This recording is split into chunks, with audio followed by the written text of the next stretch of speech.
there needs to be a conversation about Ineos at Manchester United, because now this is another poor decision that they've made, in my opinion. The sacking of Ruben Amorim was an embarrassing decision, and it looks very, very bad for Ineos at the football club. And I think it's disgraceful from everyone in charge at the club.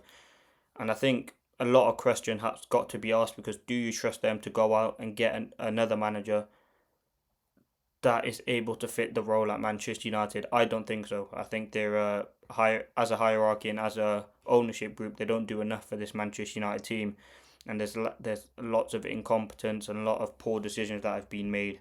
You look at stretching it right back to when they first come in, keeping Ten Hag in the way that they did, and then to sack him. I think what was it, 7 games later after giving him a new deal, bringing in Amorim mid-season when again he said that he didn't want to come in mid-season. Then the sacking of Dan Ashworth, another poor decision. Now you look at this Amorim decision, they decided to invest £200 million to bring him in a new striker or a new attack, and they invested into Dorgu as well in January. And I think this doesn't look good for Ineos in terms of the decisions that they make, and I think they are being very incompetent. And I think this is an interesting quote from Jason Wilcox and what he said. He said, I'm a coach at heart. That's a strength in my role, but it also causing me a bit of problem because I always want to interfere in what the managers are doing. And that don't make any sense. I don't know why. I don't even know what his role is. Is it technical director, sporting director, whatever his role is? It shouldn't be to interfere with the coach. And I think that's what's caused backlash. And that ultimately led to the sacking of Ruben Amorim. But I think it's been disgraceful in the way in which they've managed the football club, all the redundancies. And I don't know why a lot of people are I know a lot of people are starting to talk about Ineos, because some of the decisions that they've made have had very, very poor consequences on Manchester United. And what you would say about Ineos, the only reason why they bought in was because, obviously as an investment, and also to make footballing decisions. And again, we were all happy and excited when they appointed Vavel, who's someone who's very, very good at player recruitment and signing the next up and coming talent.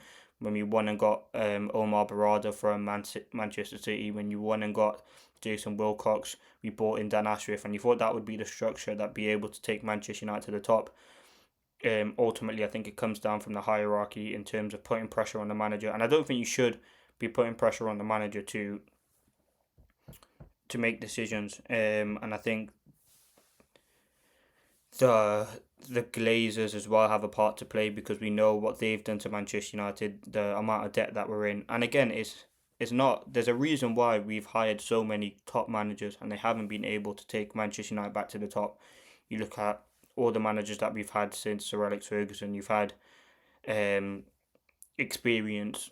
You've had up and coming. You've had ex player.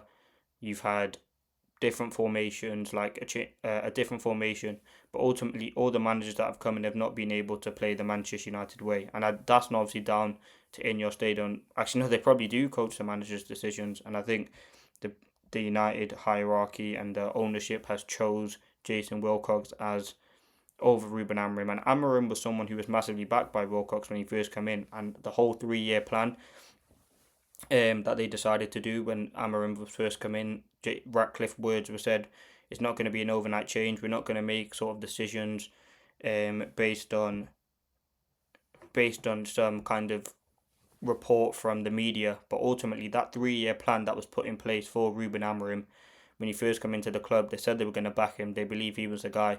Ultimately, 14 months into the deal, they've decided to call it quits. And again, they've ended a project that they invested a lot of money in. And you look at some of the players left at the club. Luke Shaw, he's from the Vanguard days, I believe. You have people from Mourinho days, people from the Ranić days, people that Ten Hag signed. Now you have players that Amorim signed. The new manager, whoever that is, whether that is, it won't be Ollie on a permanent, I don't think. Whether that is sort of Glasner or whoever you get, any manager, they're going to want their own players, and there's going to be some players that they don't like. And I think Amorim, there were good things that he did in terms of getting rid of likes of Garnacho, Anthony, Sancho, Hoyland. Like, I thought they were good decisions and resetting that culture. But ultimately now, you look at where the club's at, it probably is in a better position than it was when we left with Ten Hag. Because Ten Hag, listen, he was good at winning trophies, but in terms of his performances in the league, they were very, very poor. And again, the cycle continues. Who is the next manager that Ineos are going to bring in? But ultimately, if they do bring him in, which they will, whoever that guy is, they have to back him they have to back him, and they have to give him that support. They can't be can't be ending projects early, just because like it's not going well because he says something about the hierarchy. Again, the concern would be for Manchester United. Any manager that comes in, whether that's Tuchel, Conte, I'm not saying they're going to come in Areola. They need to have full control, and that's ultimately something which I don't think they're going to have, because Ineos at the end of the day are the clubs making the decisions, and they're going to have the final say on whatever happens at Manchester United. So, listen, I think it's going to be difficult for any manager to come in, and you do almost feel for them because it's not going to be an easy job coming to Manchester United, as we've seen with all the previous managers that's been at the club. Now, I think in terms of the immediate future, I think Oli coming in would probably be perfect, but it does not hide all the poor decisions that Ineos have made.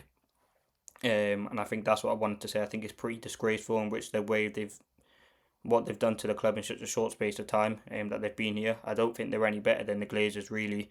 I think they're just somebody who make footballing decisions. Ultimately, they're business people, and I think the investment that they're getting back from Manchester United is obviously beneficial for them. And I think going forward, I think the way to get Manchester United back to the top is ultimately a full reboot from the ownership all the way down, and it's going to be difficult to get the Glazers out. I think they own around 50-60% of the club. And again, we've seen investors try and come in. It's going to be a long-term thing, but ultimately I think the way to go forward, obviously we're going to back the manager, whoever comes in, but I think it stemmed from the top, and I think the problems that United are having are from the hierarchy. Peace.